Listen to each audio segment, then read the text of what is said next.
Hey guys, so here you have it. This is the C63 GVG wide arch that we've been filming and talking about through the process of the work that we've been doing. Here is the finished example.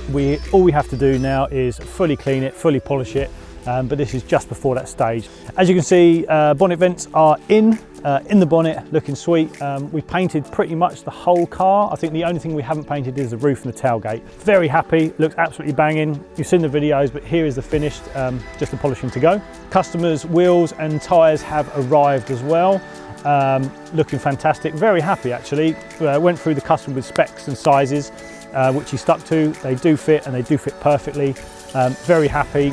Obviously the KW full variant kit on there, the coilover kit that we've adjusted to the heights which work perfectly. Set the geo up, amazing. We've painted down this side, like I say again, for a couple of little minor parking dents. Again, you can start seeing now how staggered the back of the car is to the front from where it was before we carried out the GVG arch extension. It makes a massive difference and looks great. And in our opinion, how it should have left the factory in the first place. And also looking from the back, as we all love to once we have finished the GVG wide arch extension, how wide it does look. It makes a massive difference. Not only just to the looks of the car, but to the handling of the car. You can put down the power. This one's supercharged. Makes a massive difference. This is how it should have been, as I said before.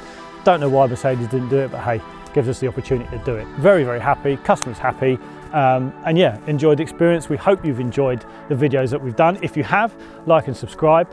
We always enjoy interaction, but yeah, super happy, customers happy, love it. Last thing to add, I haven't got a cap on, and yes, I do have hair to everyone that's asked. Peace.